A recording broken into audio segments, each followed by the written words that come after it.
Continuamos en este estudio de la serie expositiva de las epístolas del apóstol Juan. Tenemos un lema para este estudio que es Jesucristo, la vida, la luz y la verdad. Estamos hoy en nuestro sermón número 28 de esta serie y el título de este mensaje de hoy, de esta enseñanza, es Nuestros privilegios. Vamos a estar estudiando Primera de Juan, capítulo 3, versículos 19 al 22. Dice la palabra del Señor. Y en esto conocemos que somos de la verdad y aseguramos nuestros corazones delante de Él. Pues si nuestro corazón nos reprende, mayor que nuestro corazón es Dios, y Él sabe todas las cosas. Amados, si nuestro corazón no nos reprende, confianza tenemos en Dios. Y cualquier cosa que pidiéremos, la recibiremos de Él, porque guardamos sus mandamientos y hacemos las cosas que son agradables delante de Él.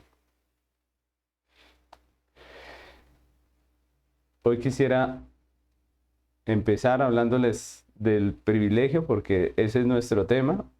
¿Qué es un privilegio? Un privilegio es una excepción de una obligación o una ventaja exclusiva, especial, que se goza por concesión de un superior, de alguien que nos hizo ese favor, o por una circunstancia, ¿no? Eso es un privilegio. Es una ventaja exclusiva que se le da a una persona. Y cuenta la historia, les voy a hablar de una historia acerca de un privilegio, dice.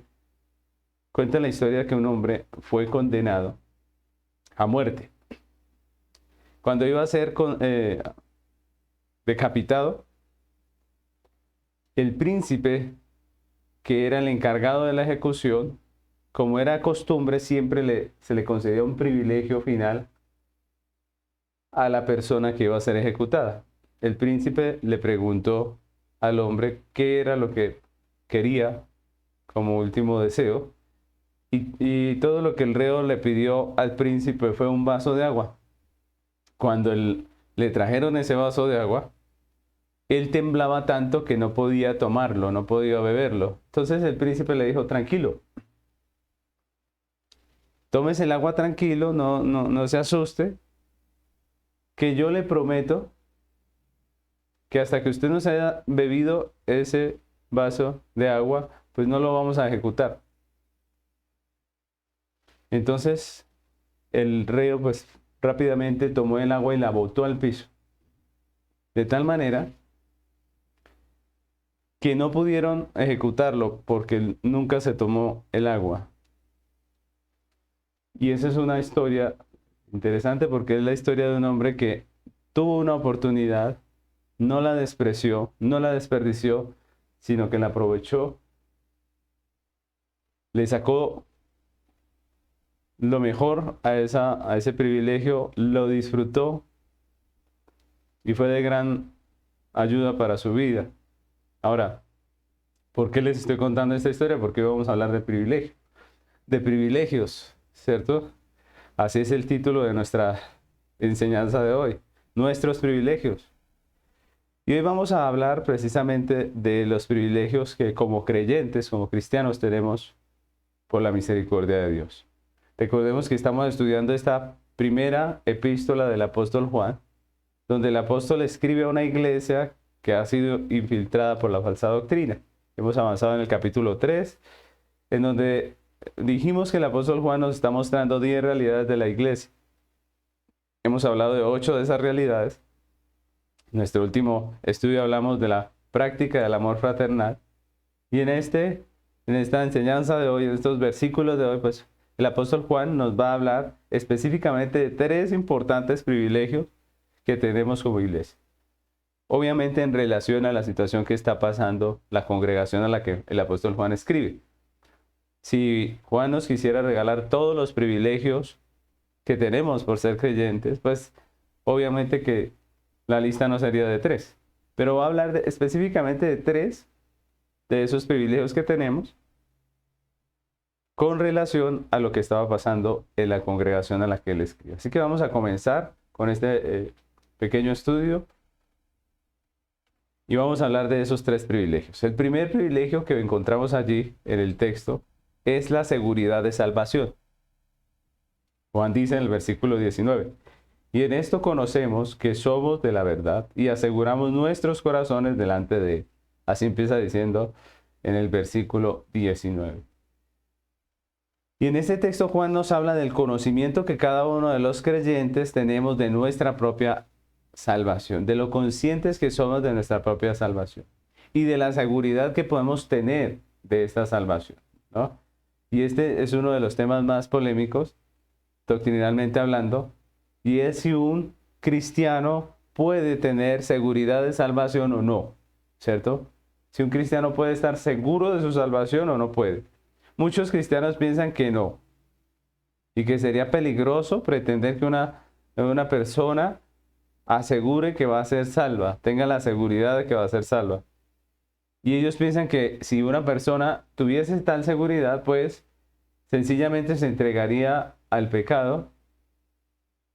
Sencillamente esto haría que el creyente baje la guardia en asuntos morales porque él dice, al fin y al cabo voy a ser salvo, ¿no? Esa es la teoría de los que dicen, no hay tal seguridad de salvación. Sin embargo, aquí vemos que Juan nos habla del hecho de que el creyente conozca con certeza si es o no es creyente. El apóstol Juan nos está hablando aquí de la seguridad que tiene un creyente delante de Dios de su salvación. Entonces, al parecer, nuestro texto nos dice, sí se puede estar seguro. No solo Juan, sino que en la Biblia encontramos las palabras de otros hombres de Dios que expresaron la misma seguridad con respecto a la salvación. Por ejemplo, miremos lo que dice 2 Timoteo capítulo 4, versículos 7 y 8. 2 Timoteo 4, 7 y 8 dice, he peleado la buena batalla, está hablando el apóstol Pablo, he acabado la carrera, he guardado la fe.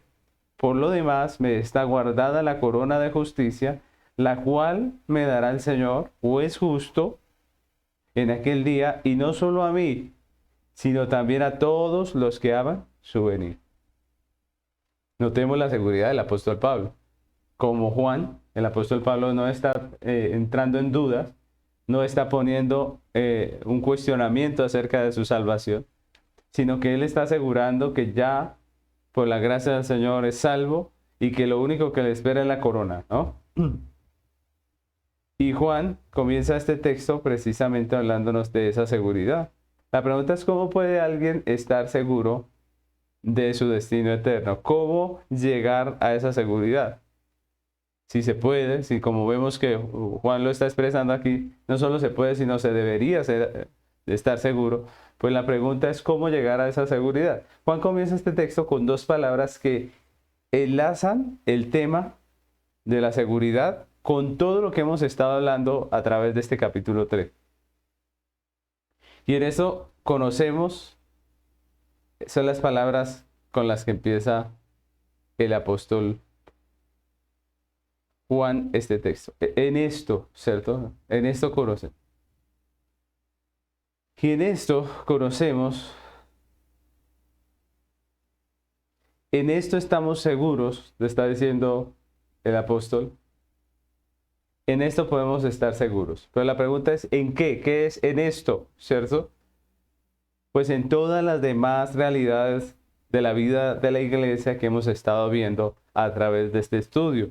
Recordemos que esta es una pequeña conclusión. Recuerden, estamos a punto de terminar este bloque de enseñanza del apóstol Juan. Y él dice, en esto conocemos, ¿no? En esto, en todo lo que hemos visto anteriormente, en todo lo que él ha hablado anteriormente, en esto conocemos, dice el apóstol Juan. Es cierto que la justificación delante de Dios no se puede ver. Y es por eso que algunos dudan de que se pueda tener seguridad de salvación. Dice, pero ¿cómo sabemos si alguien es justificado? Físicamente hablando. ¿Se puede ver? ¿Se puede palpar la justificación? ¿Cómo sabemos si Dios lo ha declarado justo por la obra de Cristo? ¿Cómo sabemos? ¿Cómo puede él tener certeza? ¿Cierto? Y podemos decir que la justificación como tal, pues no se podría ver. Pero la justificación no viene sola, hace parte de un conjunto, de un todo. De una redención que comprende mucho más que la justificación. Y ahí es donde Juan, el apóstol Juan, nos está enseñando cómo. En las anteriores enseñanzas en este capítulo hemos hablado de las realidades prácticas de la vida del creyente, que son la obra de Dios en nosotros. Hemos visto que son obra de Dios en nosotros. Miren, hemos visto que no se trata de aparentar ser creyente, ni de cumplir ciertos requisitos para hacerlo, sino de que Dios hizo algo en nosotros y ese algo se manifiesta en unas realidades. Es lo que hemos estado viendo, ¿no? Son la obra de Dios en nosotros. ¿Cuáles son esas diferentes cosas que hemos visto? Hemos hablado de la santificación del creyente, hemos hablado de la regeneración del creyente, que nos hacen personas diferentes al mundo, con afectos diferentes a los del mundo, con pensamientos diferentes a las del mundo, con acciones diferentes a las del mundo. Y hemos visto que los creyentes tenemos una esperanza diferente a la que tiene el mundo, unos propósitos diferentes, unas prioridades diferentes, de tal manera que nosotros vivimos de una manera diferente a como vive el mundo. Obviamente, hay una realidad de pecado todavía en nosotros, pero a pesar de la realidad de pecado que mora en nosotros, como dice el apóstol Pablo, vivimos para la gloria de Dios. Hemos sido apartados para Él, por eso la Biblia nos dice santos, no porque seamos perfectos, sino porque fuimos apartados para Él. Seguimos el ejemplo de nuestro Señor, recuerden, lo hemos estado estudiando en estos capítulos anteriores. Seguimos el ejemplo de nuestro Señor y Salvador, que es Jesucristo. Procuramos con diligencia vivir conforme a lo que Él ha mandado a nosotros. No nos mandamos solos, no somos independientes, ya lo hemos visto, ¿cierto? En realidad tenemos un Señor a quien servimos, que es el Señor Jesucristo. Por la fe pertenecemos a la Iglesia Universal de Jesucristo y manifestamos esa fe públicamente, ¿dónde? En una iglesia local, ¿cierto? Manifestamos esa fe públicamente y oficialmente en una iglesia local, donde somos enseñados, donde somos animados, donde somos discipulados, acompañados, pero también donde somos amonestados y disciplinados, y tenemos un lugar donde rendir cuentas. Entonces, el creyente no es igual al mundo, hemos visto. No estamos huérfanos, tenemos un Padre que nos ama, nos enseña, nos disciplina, tenemos una nueva naturaleza, la naturaleza divina. Tenemos también hermanos a los que amamos fraternalmente, conforme al mandato de Dios. Todo eso lo hemos estado estudiando. Y todo esto sí se puede ver en la práctica, y es a eso a lo que se refiere Juan en este texto. Sí, es cierto que no podemos ver el libro de la vida y decir, venga, sí, aquí está mi nombre, ¿cierto? Pero no necesitamos ver el libro de la vida, porque hay una realidad que Dios ha hecho en nuestros corazones, que se manifiesta y se hace visible en cada persona. Si una persona es creyente, su vida es diferente. Si una persona es creyente, su vida lo manifiesta. Y todo esto sí se puede ver en la práctica, y es lo que a lo que Juan apunta aquí en este texto. Conocemos y tenemos seguridad de que Dios nos ha salvado en Cristo por todo el obrar de Dios que sí se puede ver en nuestra vida como creyentes. Todo lo que Dios sí ha hecho en nosotros y que sí se puede ver, nos asegura, como dice Juan, que somos creyentes. Nos da la certeza, nos da la tranquilidad de poder decir, somos de Cristo. Si podemos evidenciar los frutos de la obra divina, de la regeneración en nosotros, de la santificación en nuestras vidas, pues podemos estar seguros que también Dios ha hecho la obra de justificación en Cristo, de que somos su iglesia y de que hemos sido redimidos. Y como dijo Pablo, nos espera la corona de vida. ¿Podemos decirlo nosotros también? Claro que sí. Podemos decirlo los que hemos visto la obra de Dios en nosotros, los que la vemos constantemente. Vemos su santificación, vemos su disciplina también. Vemos la obra de Dios en nosotros constante. El cristianismo no es solo una religión, no. El cristianismo es la vida de Dios en nosotros. Es que en su misericordia Dios le plació redimirnos, venir, santificarnos, apartarnos, amarnos en Cristo. Y eso es una realidad, no es simplemente una etiqueta que nos ponen por pertenecer a una iglesia. Y me parece interesante cómo termina el apóstol este versículo, porque él dice, delante de él, ¿no? Delante de él. Nuestra vida delante de los hombres habla de la realidad nuestra delante de Dios. Y eso es interesante, ¿no? Nuestra vida delante de los hombres, que manifiesta todos esos frutos de Dios, pues habla de nuestra relación delante de Dios. Y eso es muy interesante dentro del contexto de lo que estamos hablando. Recordemos que estamos hablando de una carta dirigida a una iglesia donde la falsa doctrina había permeado la congregación, donde ya ni se sabía quién era creyente y quién no, pero que Juan está poniendo unos parámetros muy claros de lo que es el cristianismo, de lo que es la salvación en Cristo y cómo sí se puede evidenciar la realidad de la salvación en las personas que hacen parte de la iglesia. Y eso es muy interesante.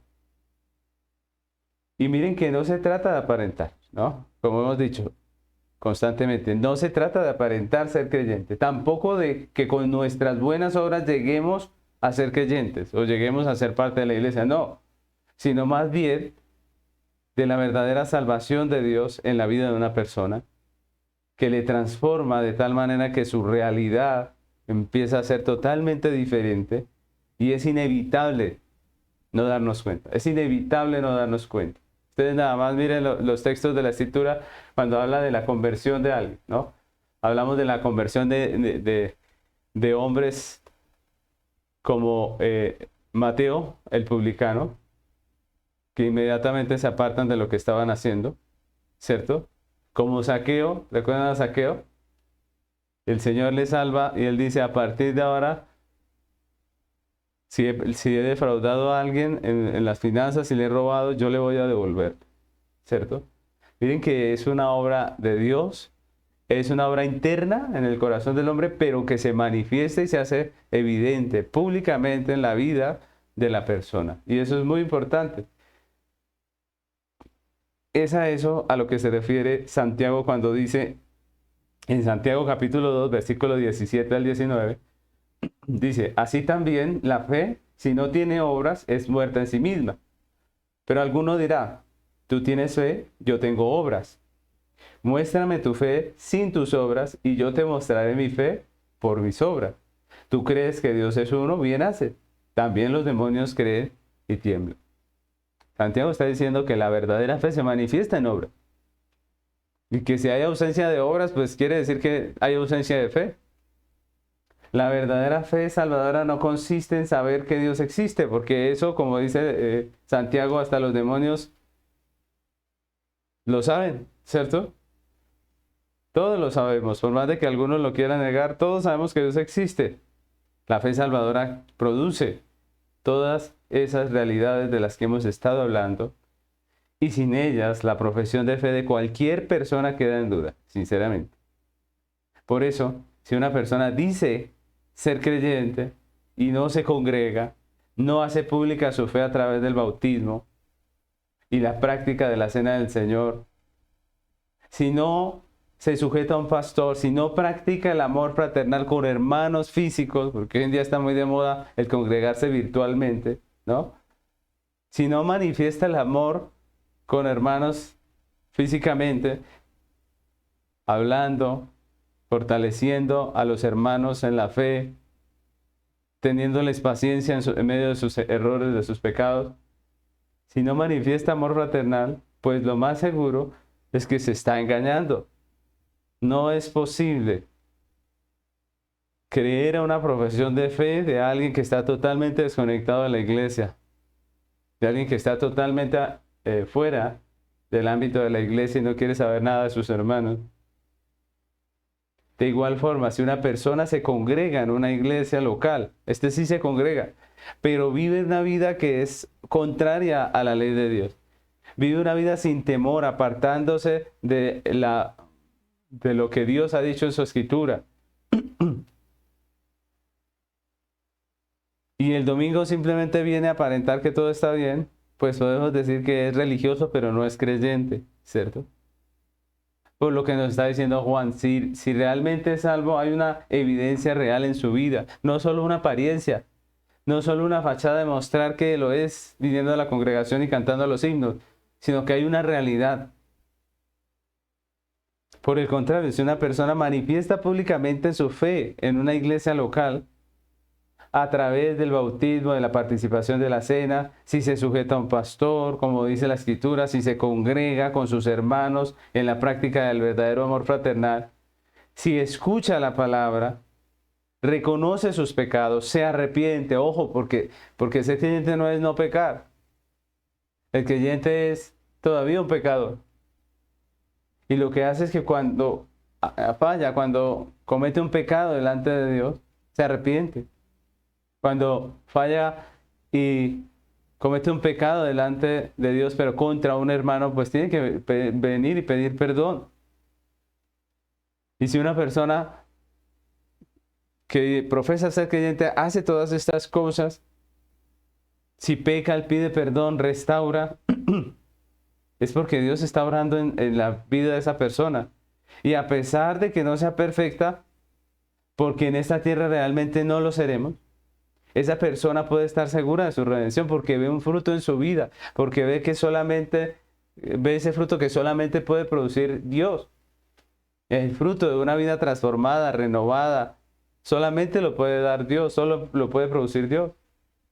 Y eso es lo que dice Juan. En esto conocemos que somos creyentes, es lo que está diciendo Juan. En todo esto que hemos hablado, si nuestra vida corresponde a estas características que nos ha estado dando el apóstol Juan, pues él puede decir libremente que es una persona creyente. Porque el fruto de una redención verdadera se ve en su vida. ¿Ustedes recuerdan, por ejemplo, cuando Pedro negó a Jesús? ¿Qué pasó cuando Pedro negó a Jesús? ¿Cómo se sintió? ¿Qué hizo Pedro? Él lloró amargamente, dice la Biblia. Y no solo lloró, porque a veces hay personas que se quedan en llorar, sino que este Pedro estuvo arrepentido y cuando el Señor fue a restaurarlo, él recibe la palabra del Señor y vuelve al camino. Mis hermanos, la salvación es algo que se puede ver. Se manifiesta en la obra que Dios hace en los corazones. La obra de Dios se puede ver en el corazón de toda persona que ha sido redimida, y a eso es a lo que se está refiriendo el apóstol. En esto conocemos, dijo el apóstol. El segundo privilegio que tenemos como iglesia y que nos recuerda el apóstol Juan en este texto es la paz delante de Dios. A la paz delante de Dios. El apóstol continúa en el texto en los versículos 20 y 21 diciendo: pues si nuestro corazón nos reprende, mayor que nuestro corazón es Dios, y Él sabe todas las cosas.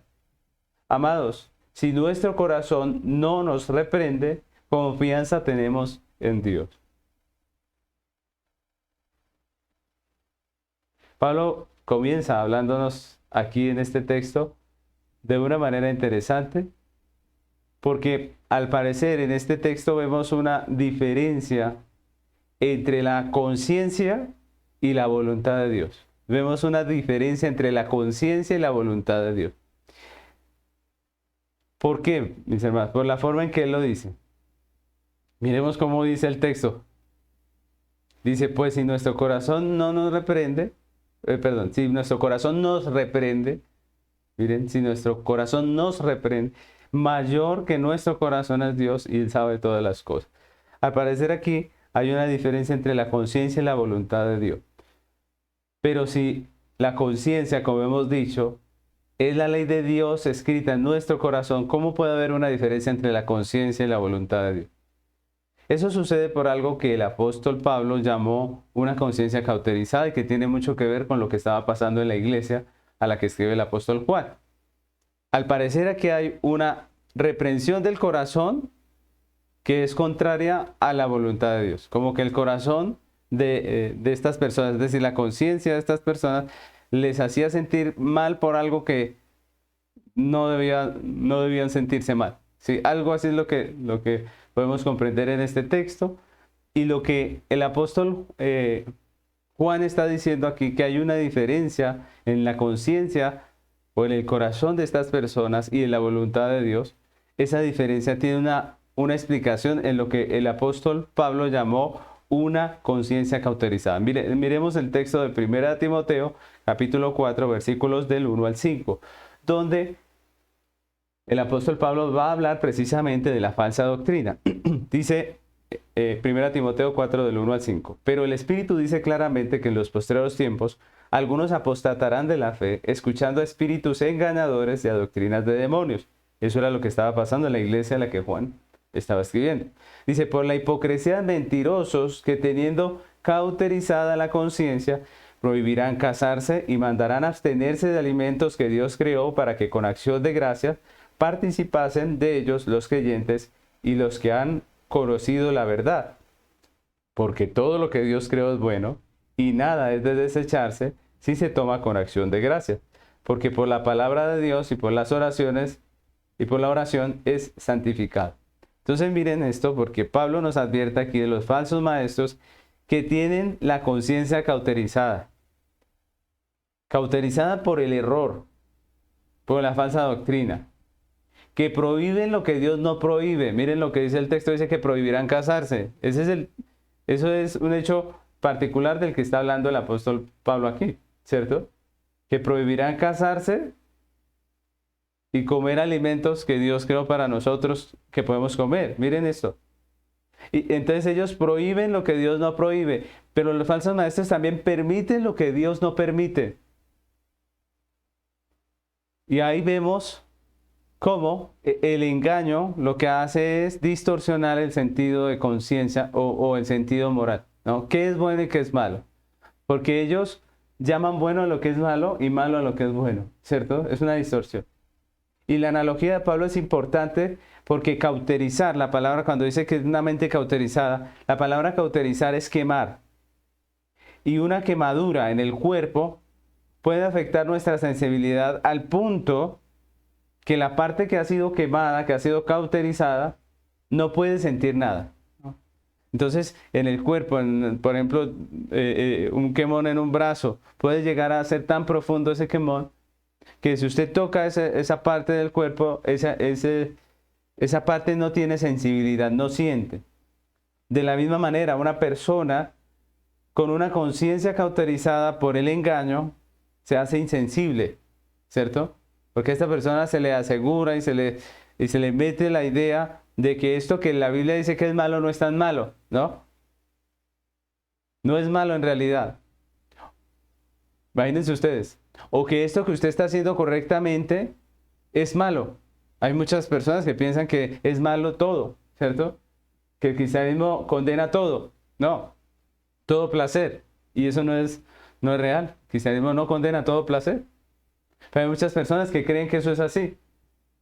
Eso es una mente cauterizada que se hace insensible y es como si no sintiera la reprensión del corazón. El corazón le reprende, pero esta persona dice, no, yo no estoy haciendo mal, todo está bien porque a mí me enseñaron que eso está bien.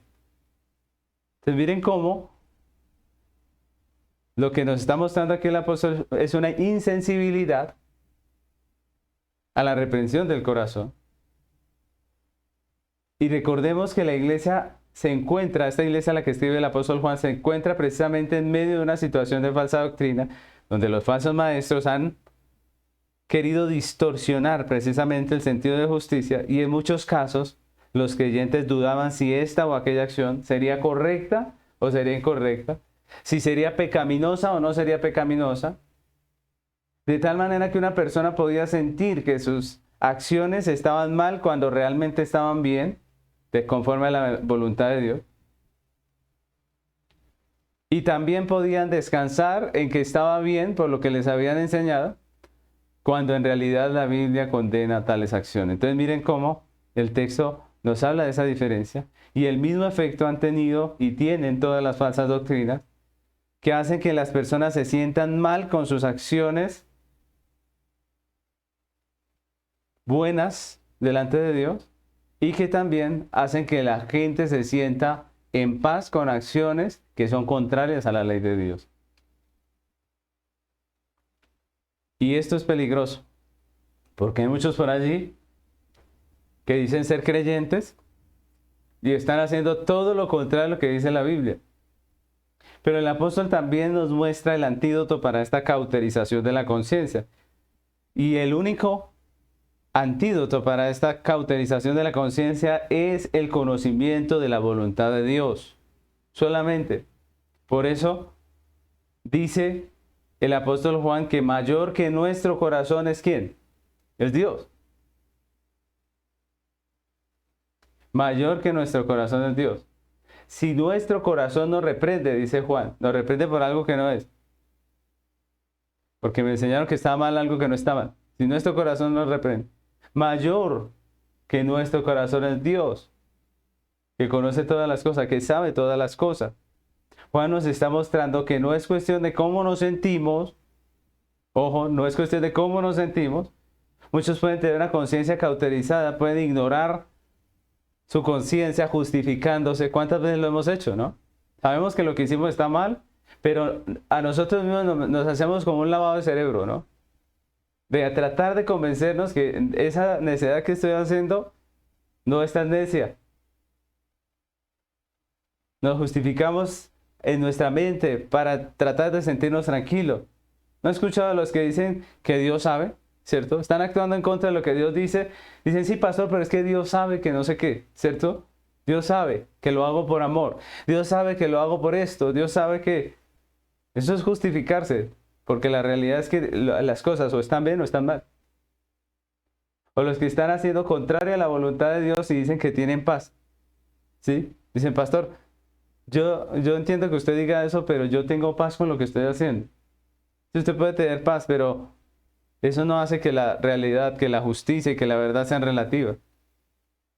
La justicia y la verdad son absolutas. Y lo que está mal, realmente está mal. Como en el caso de la iglesia de Juan, podríamos ver ahí un ejemplo. Que estaban engañados por la falsa doctrina, tenían una mente cauterizada. Entonces no vale si se sienten bien o no. No vale si usted se siente bien con su pecado. La realidad es que si está en pecado, está mal. No es cuestión de cómo nos sentimos, sino de qué es lo que realmente quiere Dios. ¿Cuál es la voluntad de Dios? Y la voluntad de Dios solo la podemos conocer a través de las Sagradas Escrituras. Es la manera en que nosotros conocemos la voluntad de Dios. Ella es la que nos ilumina en medio de momentos oscuros, como los que estaba viviendo la iglesia a la que escribe el apóstol Juan. El Salmo 119, versículos 104 y 105 dice, de tus mandamientos he adquirido inteligencia, por tanto he aborrecido todo camino de mentira. Ojo, luego dice, lámpara es a mis pies tu palabra y lumbrera a mi camino. ¿Qué nos da luz para saber por dónde? La palabra de Dios. Juan escribe a una iglesia confundida en medio de una falsa doctrina y le dice que no depende de cómo se siente, depende de lo que Dios dice, de lo que realmente Dios quiere. La Biblia es nuestra única norma de fe y conducta como cristianos. Miren lo que dice Isaías capítulo 8, versículo 18. No, versículos 19 y 20, miren. Dice, y si os dijere, preguntad a los encantadores y a los adivinos que susurran hablando, responded. ¿No consultará el pueblo a su Dios? ¿Consultará a los muertos por los vivos? Pregunta Isaías. Dice, a la ley y al testimonio. Si no dijeren conforme a esto, es porque no les ha amanecido. A la ley y al testimonio. Solo hay una norma de fe y conducta para el hombre y es la palabra de Dios. No hay otra, no hay dos, no hay tres. No es de cómo te sientas, es de lo que la Biblia dice. Es de lo que dice la Escritura que es pecado, que está mal y que es condenable. No es como nos sintamos. Nosotros nos podemos engañar a nosotros mismos justificándonos y justificándonos, pero delante de Dios, delante de nuestro Dios, no podemos nosotros justificarnos. Es más, aunque nosotros queramos mentirnos a nosotros mismos, todos sabemos y entendemos que las cosas o están bien o están mal. Entonces, los creyentes no somos dirigidos por sentires, como algunos dicen, es que yo lo sentí, es que yo siento que debo, ¿cierto? No. ¿Qué nos dirige a nosotros? La palabra de Dios. Y cuando alineamos nuestra conciencia a la voluntad revelada de Dios en las Escrituras, pues vemos que en nuestra vida el fruto del obrar redentivo de Dios se manifiesta.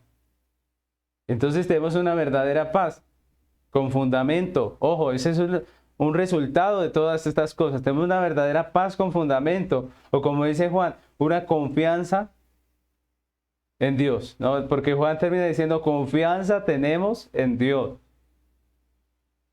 Confianza tenemos en Dios. Tenemos paz, primeramente, delante de Dios, y paz también de conciencia, que es tan importante para el disfrute de la vida terrenal. Díganme si no, la paz de conciencia es importante para el disfrute de la vida terrenal. Claro que sí. La principal la principal causa de muchos padecimientos que hoy en día se llaman problemas mentales, pues son el resultado de la intranquilidad de conciencia, del tormento que produce una vida de pecado, porque el pecado siempre nos mortificará. ¿Y saben cómo intentó resolver esto el psicoanálisis, la psicología? En vez de llamar al hombre al arrepentimiento por sus pecados, para que tuviese paz de conciencia, la psicología, el psicoanálisis emprendió una batalla contra la conciencia, diciendo que la conciencia era mala. De tal manera que muchos psicólogos humanistas, no todos, obviamente, porque no todos son de esa línea, cuando alguien llega con una situación de estas, en donde el pecado le está afligiendo, donde está sintiendo las consecuencias del pecado, lo que hace el profesional es intentar convencerlo de que su pecado no es pecado. Que lo que está mal en él es la conciencia. Imagínense, en vez de atacar el pecado, atacan la conciencia.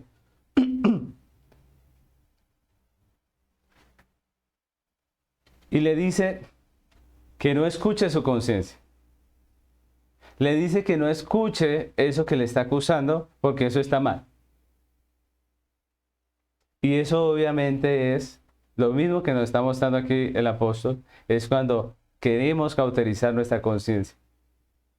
Así que un consejo de esa clase de psicólogos, pues no sirve, lo único que es basura. Como les digo, no todo psicólogo piensa de esa manera, no todos son de esa línea de pensamiento, pero muchos tienen a la conciencia como enemiga.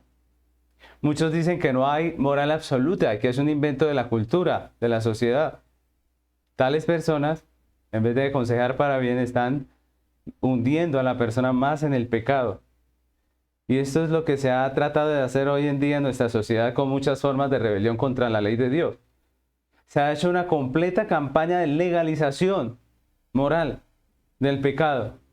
Tanto que ya esto es muy normal en todos los ámbitos. Y se le está tratando de enseñar a nuestros hijos en los colegios que el pecado no es pecado, que lo inmoral no es moral. Se le está tratando de enseñar en las películas, en los libros, que el pecado no es pecado y que el pecador puede seguir tranquilo con su pecado porque eso no es pecado. Pero por más cauterizada que un hombre tenga la conciencia, finalmente la Biblia no dice que se le quita la conciencia, sino que todos nosotros tenemos conciencia. Todos sabemos que lo que estamos haciendo está bien o está mal. Todos realmente entendemos, sabemos que lo que estamos haciendo está bien o está mal. Y por esa conciencia que Dios nos ha dado, vamos a tener que rendir cuenta. Se podrá querer taparse los oídos, querer cerrar los ojos a la realidad, pero la conciencia está ahí todavía, por más que esté cauterizada. Y la conciencia dice que lo bueno es bueno y lo malo es malo. Ahora, los remedios de la psicología, de aquellos que creen en el psicoanálisis de Freud, de aquellos que son de esa línea, pues no alivian la enfermedad, no la alivian, solo los síntomas. no resuelven el problema, solo lo ocultan, porque realmente la persona sigue igual de atormentada. Cristo en el Evangelio, con el perdón de los pecados y el nuevo nacimiento, es la verdadera cura para el alma enferma y atormentada por el pecado. Así que, si tu conciencia no te deja tranquilo, el problema no es la conciencia. El problema es tu pecado, tu corazón pecaminoso. Ven a Cristo en arrepentimiento y fe. Cristo es la verdadera solución para un hombre atormentado. Cristo y su Evangelio. El Evangelio, las buenas nuevas de salvación en Cristo. Y el tercer privilegio que tenemos como iglesia, que nos recuerda en este texto el apóstol Juan, es la respuesta a nuestras oraciones. El apóstol Juan continúa en el texto del versículo 22 diciendo: y cualquier cosa que pidiéremos la recibiremos de él, porque guardamos sus mandamientos y hacemos las cosas que son agradables delante de él. Y este tercer punto es lo que podríamos llamar una promesa, ¿no? Es lo que podemos llamar una promesa. El apóstol Juan comienza este versículo con una declaración enfática. ¿Cuál es? Dice, cualquier cosa que pidiéremos de él, la recibiremos, ¿cierto? Y la pregunta es, ¿cómo podemos recibir cualquier cosa que pidamos delante de Dios? Eso es algo extraordinario, es una promesa maravillosa. Para muchos este versículo es algo así, como un cheque en blanco para lograr de Dios todos los deseos egoístas de su corazón, ¿no? Todas estas personas que piensan que este versículo es la garantía de que Dios le va a dar todo, pues no escatiman, ¿no? Y piden de todo, pensando que lo que dice este texto es que Dios les va a responder afirmativamente a todas sus oraciones, así nomás. Pero la pregunta es, ¿a qué se está refiriendo Juan? Nosotros sabemos que eso no es así, no es tan así como dice, como algunos piensan, ¿no? La pregunta es, ¿a qué se está refiriendo el apóstol Juan? Todos anhelamos realmente que Dios escuche nuestras oraciones y que las responda, y no solamente que las responda, sino que las responda afirmativamente. Que como dice el texto, Dios nos conceda lo que le pedimos. Pero la pregunta es, ¿cuál es la clave? Porque lo que hace Juan aquí es darnos la clave de esa promesa. Realmente Dios está prometiendo darnos todo, cualquier cosa que pida en nuestro corazón. Pero ¿cuál es la clave para que esto sea real? El apóstol aquí nos lo explica en dos frases. La primera frase dice,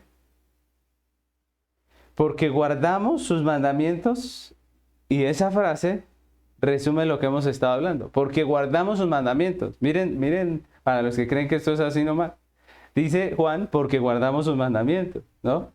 Y esto resume pues lo que hemos estado hablando en todo nuestro estudio de este capítulo 3, en cuanto a la realidad del creyente nacido de nuevo, de su obediencia a Dios, de su servicio a Dios, de una vida en santificación delante de nuestro Dios. Miren que no es tan sencillo como decir que Dios nos va a conceder todo lo que pedamos, sino que Dios está diciendo que hay una razón. Porque ellos, dice Dios en este texto, básicamente o prácticamente, va a parafrasear el texto, yo les voy a dar todo lo que ustedes pidan porque ustedes guardan mis mandamientos, es lo que está diciendo Dios. Así que no está hablando de toda persona, sino de sus hijos, los creyentes, que manifiestan en su vida la realidad de la conversión. La manifiestan a través de su obediencia a Dios, de la santificación que hay en su corazón delante de Dios. Y la segunda frase dice que hacemos las cosas que son agradables delante de Él, de Dios. Y esto también apunta a la realidad del creyente que ha sido transformado por Dios. Esto también apunta a todo lo que hemos estado hablando en nuestro texto del capítulo 3, donde aprendimos que a través del continuo crecimiento de la fe, el creyente cada día conoce más la voluntad de Dios para vivir en ella. El creyente conoce la voluntad de Dios y vive conforme a la voluntad de Dios. Y es a Él al que Dios le está diciendo que le va a conceder las peticiones que haga delante de él. Lo que está diciendo el apóstol es que el privilegio de vivir como verdaderos creyentes, seguros de nuestra salvación, y el de crecer en el conocimiento de su voluntad para vivir en verdadera paz delante de Dios y de los hombres, pues nos lleva a este tercer privilegio, que es el privilegio de tener la respuesta afirmativa a nuestras oraciones.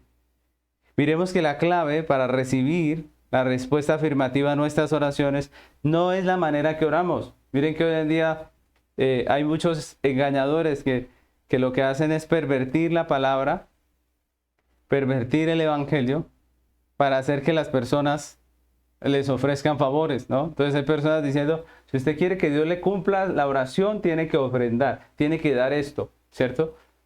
Tiene que dar cierta cantidad. O algunos dicen que hay que declarar, ¿no? Hay que declarar que ya todo salió bien. Entonces ya usted no pida un carro, sino empieza a decir, Señor, gracias por el carro, ¿cierto? Que ya tengo, ¿no? Y que esas declaraciones hacen que las cosas sucedan. Otros dicen que hay que reprender al enemigo, al diablo, que no nos deja que nos lleguen las cosas que hemos pedido, ¿no? Entonces como que el diablo tiene trancado un poco de bendiciones y hay que reprenderlo para que las suelte y nos lleguen por fin, ¿cierto? Otros dicen que la oración de madrugada es más efectiva. Incluso hay pastores que dicen que la oración a la 1 de la madrugada es muy efectiva y se levantan a esa hora que porque esa hora es mejor. Pero nosotros sabemos que todo eso no son sino engaños realmente. Dios no dijo que una hora efectiva. Dios no dice en la palabra que el diablo nos tenga trancados un poco de bendiciones que haya que reprenderlos para que las suelte. No dice que tengamos que pagarle a Dios por las bendiciones. Todo eso no son más que engaños. La clave tampoco es, como muchos piensan, la posición del creyente, porque algunos dicen que a los pastores Dios los escucha más, o a los líderes, y que al cristiano al que se congrega allí, que sufre situaciones y que no es ni pastor, ni líder, ni nada de eso, pues a veces como que no lo escucha. Entonces tiene que ir donde el pastor ungido para pedirle que ore, porque si no ora él, pues no pasa nada. No. Es cierto que podemos orar unos por los otros y que uno de los deberes del pastor es la oración por la iglesia. Eso es verdad. Pero no quiere decir que Dios escuche solo al pastor o solamente a un líder. No. Dios nos escucha a todos. Miren que Juan nos está enseñando que la clave para recibir respuesta afirmativa a nuestras oraciones tiene que ver con la transformación de nuestro carácter, con la renovación de nuestro entendimiento, es decir, con la conformidad de nuestros deseos y oraciones a la voluntad de Dios. Si usted ha sido transformado por Dios, si ha sido regenerado, pues sus oraciones van a propender por Dios, por su reino, por lo santo, ¿cierto? Y es lo que está diciendo el texto, ¿cierto? Por eso el apóstol Juan nos dice en ese texto que él va a contestar las oraciones porque, ¿cierto? Hay una razón, porque esta persona ha sido renovada, ha sido transformada. Pero ese proceso de santificación en nosotros, donde cambiamos nuestra manera de pensar, de sentir, de ser, pues no es automático, ¿no? Es un proceso que dura toda la vida. Por eso como cristianos nosotros también pedimos mal. Y Dios en ese texto no está diciendo que cuando pedimos mal nos va a responder afirmativamente, no. También pedimos muchas veces, como dice la Escritura, para satisfacer nuestros deseos pecaminosos, que van en contra de la voluntad de Dios y que sin darnos cuenta pueden causar también nuestro propio mal. Por eso, Santiago capítulo 4, versículos 2 y 3 dice, el apóstol, dice el texto de la Escritura en Santiago 4, 2 y 3 dice, codiciáis y no tenéis, matáis y ardéis de envidia y no podéis alcanzar, combatís y lucháis, pero no tenéis lo que deseáis, porque no pedís. Pedís y no recibís, porque pedís mal para gastar en vuestros deleites. ¿Pide mal el cristiano también? Claro que sí. ¿Pide de manera egoísta? Claro que sí. Muchos viven solamente para sí mismos. Y eso lo que muestra es que no tienen una madurez, un crecimiento en la fe. que todavía están llenos de orgullo, llenos de vanidad y que no han entendido para qué estamos en esta tierra.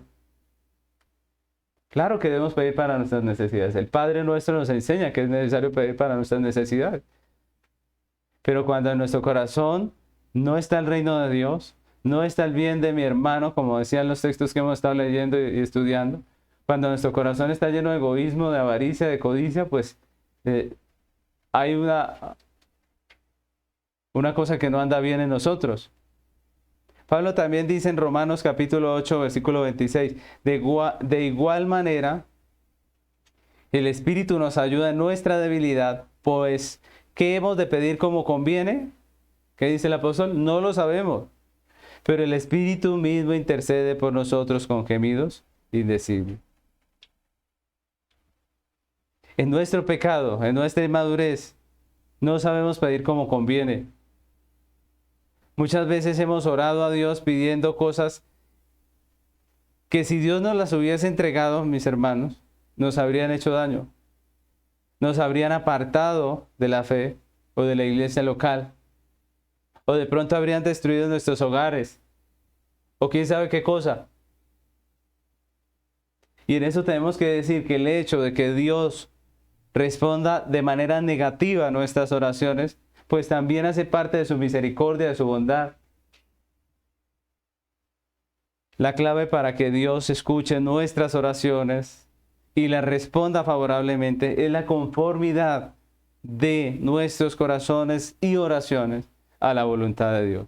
Por eso el mismo Juan dice más adelante, vamos a leer un texto que vamos a estar estudiando más adelante, que es 1 Juan 5:14, dice: y esta es la confianza que tenemos en Él, que si pedimos alguna cosa conforme a su voluntad, Él nos oye. Miren que en este texto ya lo dice más claramente. Si pedimos alguna cosa conforme a su voluntad, Él nos oye. Juan nos está recordando que uno de los privilegios que tenemos como creyentes es que por la transformación que Dios ha hecho en nuestras vidas, a través de la redención de Cristo, la iglesia puede pedir conforme a la voluntad de Dios y estar seguro que va a recibir lo que ha pedido. La pregunta es, ¿cómo estamos pidiendo nosotros? ¿Para qué pedimos? ¿Cuáles son los anhelos de nuestro corazón? ¿Cuáles son los deseos nuestros como padres para nuestros hijos? Que a veces solamente pedimos que les vaya bien la economía. ¿Cuál es la verdadera razón de ser nuestra? Y esto nos examina a nosotros. Nuestras oraciones hablan de nuestra madurez en Cristo. Nuestras oraciones hablan de qué tanto entendemos la vida, según la Biblia. ¿Para qué nosotros vivimos? ¿Para qué estamos pidiendo? ¿Para nosotros mismos o para el reino de Dios? Dios no financia el orgullo del hombre que quiere edificar su propio reino. Dios bendice la diligencia de aquel que trabaja en la construcción del reino de Dios. Así que, mis hermanos, quisiera concluir esta enseñanza resumiendo lo que el apóstol Juan nos ha enseñado en este texto. Primeramente, podemos decir que tenemos seguridad de salvación. Estamos hablando de 3 privilegios que tiene la iglesia de Cristo. El primero es la seguridad de salvación. El verdadero creyente, a pesar de la realidad de su pecado, puede evidenciar los frutos de la obra divina de regeneración y de santificación en su vida, y entonces puede estar seguro también de que Dios le ha justificado, de que Cristo, a través de su obra redentora, le ha limpiado sus pecados, de que es parte de la iglesia y de que ha sido redimido. Lo segundo es, el segundo privilegio que tenemos en Cristo es la paz delante de Dios. Cuando alineamos nuestra conciencia a la voluntad revelada de Dios en las Escrituras y vemos en nuestra vida el fruto del obrar de Dios en nuestro diario, en la manera en que hablamos, en la manera en que pensamos, entonces tenemos una paz con fundamento. Ojo, no es una paz engañosa, sino es una paz con fundamento, porque vemos la obra de Dios, porque conocemos la Escritura y sabemos que, como dice el Señor aquí a través de Juan, estamos haciendo la voluntad de Dios. Y esa paz es primeramente con Dios. pero también es la paz de conciencia que es tan importante para nuestra vida, porque sin paz de conciencia no se puede vivir. Sin paz de conciencia la gente está atormentada, está afligida. Y lo tercero es la respuesta a nuestras oraciones. El tercer privilegio, la respuesta a nuestras oraciones. Por la transformación que Dios hace en nuestras vidas, en la redención de Cristo, la iglesia puede pedir conforme a la voluntad de Dios con la certeza de que va a recibir lo que ha pedido, porque lo pide conforme a la voluntad de Dios. Estos son privilegios que tenemos en Cristo por su redención, son privilegios que tenemos en Cristo como iglesia por su obra preciosa y perfecta. Y yo quisiera que terminemos este tiempo pidiéndole al Señor que nos ayude, agradeciéndole primeramente por esos tres privilegios y pidiéndole al Señor que nos ayude a crecer en Él, a conocerle cada día más, a vivir conforme a su palabra, que nos ayude a pedir conforme a su voluntad, que renueve nuestros corazones, que renueve nuestros pensamientos, nuestras intenciones, que renueve nuestras prioridades, nuestros deseos, que nos ayude a vivir en esta tierra para su gloria. Les invito a que tomemos un tiempo para orar. Señor amado, queremos terminar este tiempo de estudio bíblico reconociendo que esos tres privilegios que nos has enseñado hoy son realidades que podemos ver en nuestra vida. Te agradecemos por ese privilegio que tú nos das, Señor, a nosotros, tus hijos, los creyentes, de tener seguridad de salvación. Gracias, Señor, porque podemos vivir en esta tierra seguros de la obra que tú has hecho en nuestros corazones. Señor, y si hay personas creyentes que tienen una vida de pecado, que les impide tener tranquilidad en su corazón, hoy te pedimos, Señor, que obres en sus corazones, transformes sus vidas y les des, Señor, el privilegio de tener su corazón seguro en ti, en la obra que tú estás haciendo. Padre, manifiesta tu obra en nuestros corazones, limpiándolos, renovándolos cada día, perseverando en nosotros, a través de tu cuidado paternal, Señor. Ayúdanos cada día a vivir para tu gloria, Señor. Perdona nuestros pecados, límpianos, Señor, y que podamos vivir en esta tierra haciendo tu voluntad, como nos enseñas a través del apóstol Juan. Que nuestra vida sea, como dice el apóstol Juan, de tal manera que podamos nosotros evidenciar esa salvación tuya en nuestra vida, en nuestra práctica, que los demás puedan ver en nosotros como iglesia esa obra tuya, ese obrar tuyo, porque no es nuestra obra, es tu obra. Señor, ayúdanos, Padre, que nosotros podamos vivir para tu gloria. Señor, danos esa paz que tenemos solamente en Cristo, en la cruz que no tapó sencillamente nuestros pecados, sino que Cristo en la cruz satisfizo esa deuda que teníamos contigo, Señor, y nos da verdadera paz. La paz que podemos tener delante de ti y la paz de conciencia también, para poder estar tranquilos, para poder disfrutar esta vida terrenal que tú nos has dado, viviéndola para tu gloria.